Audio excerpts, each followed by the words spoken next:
Welcome back, everyone, and welcome to Operation Vorashin, a Scenario 1 solitaire YouTube war of Global War 1985.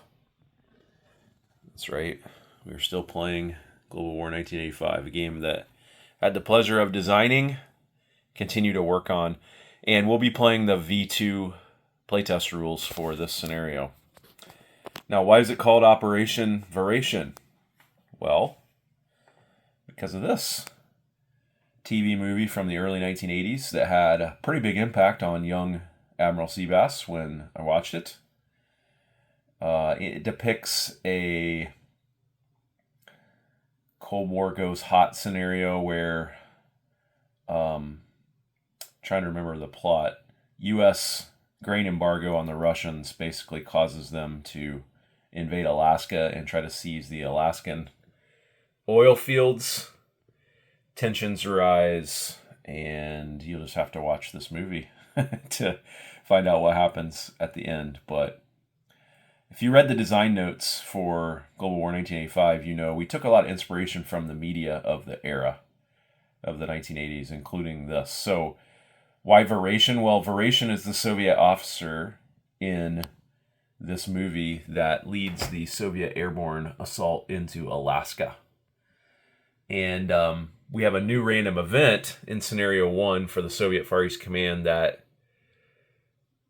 will seem familiar to a lot of you who have seen this film.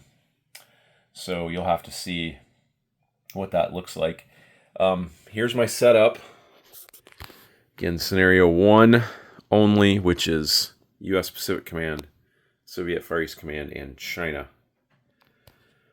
And really excited to get started. If you're watching Operation Grimtide right now, you'll see that War Doctor, Tabletop Tactician, and Flak 88 are also playing a Scenario 1 game with the V2 playtest rules, and it's going great so far. So I thought I'd get in on the action here.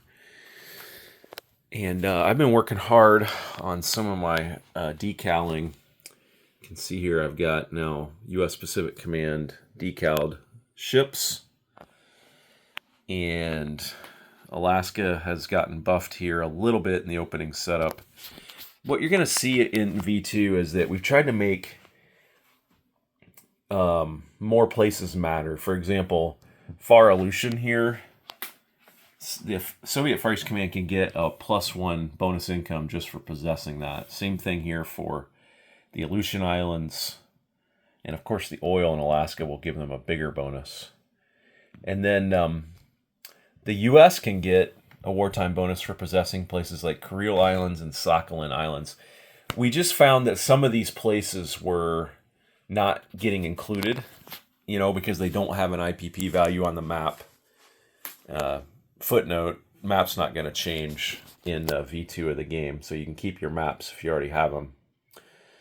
But and we tried to buff up the importance of the Chinese Navy a bit. So for example, China is going to be able to get +2 wartime bonuses for having a naval unit in this sea zone, and that sea zone, which is their coastal area. If you read a lot of the analysis of the era, China's Navy was really focused on protecting their coasts and keeping their ports open to trade. So we're going to give them some bonuses for that. And we've gotten rid of computers.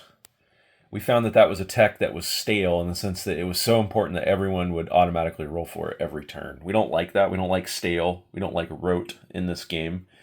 We want meaningful choice and meaningful consequences. So we got rid of computers and did some things like those bonuses to compensate China for it. And to compensate the Far East Command, they can now purchase early gen units. So early gen fighters, early gen MBTs, and medium bombers. That's a partial compensation. They also have some small bonuses for keeping these sea zones here free of enemy ships as well. So I'm really curious to see how this plays out. And in testing, and again, Grimtide's going great so far. And the other thing you'll notice is we've dialed up the tension with Taiwan.